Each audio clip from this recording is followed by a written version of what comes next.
जय श्री कृष्ण। मु जानी नहीं क्या पाखे केते टाइम अच्छे वर्षक मध्य तुम कौन कर तुम जहाँ भी कर तुम जदि कह मुझे करना समस्त निज कर्मर फल निज ही भोगिया पड़ो।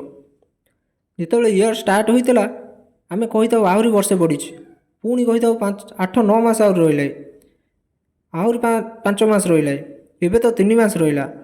पुणी एवं कही था आउ गोटे मास रहा छाड़ आउ गोटे मास तो पुणी 10 दिन रही पुणी 2 दिन रही गोटे दिन एमती दिन आसो ता परदिन एग्जाम थी यहाँ तुम गोटे अभ्यास पड़ज स्कूल टाइम रु एमती करुछ आ तुम आगू फ्यूचर जदि किसी कम करने चाहूथ ताहले या ही कर आज करी काली करी छाड़ जहाँ हो जाए विषय भावी किसी फायदा ना किंतु जदि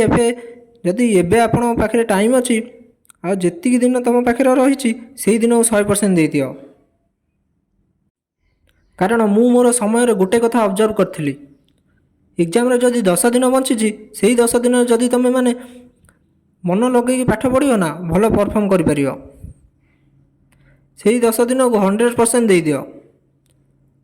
जदि आपण लकी होइथिबे एग्जाम पाई अधिक समय आपण हाथ में थी और बहुत जनकर एग्जाम मध्य चलुथिबो जदि आपण पाखे समय बंची ताहले से समय को भगवान श्रीराम पर बिताओ। श्रीराम पर बिताओ माने बुझीपार न शुण जपरी श्रीराम 14 वर्ष पर वनवास जाते से आपण किछि दिन पर गायब हो जातु आपण हाथ में जी समय अच्छे जीवन भली बिताओ। से जमी राजप्रसाद आरामदायक जीवन कंफर्ट सब छाड़ी देते आपण भी छाड़ी दियो किछि दिन पर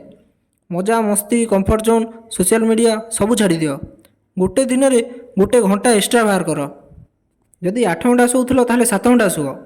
7 घंटा शोले 6 घंटा शुओ गोटे दिन में जदि 10 घंटा पूरा फोकस रे पढ़ियो ना सेटा बहुत आपण समस्त भावी था टाइम आउ ना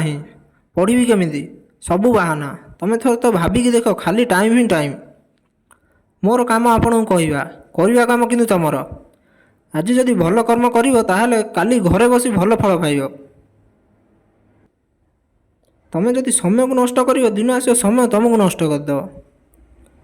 से जी समय अच्छी समय को नष्ट कर ना।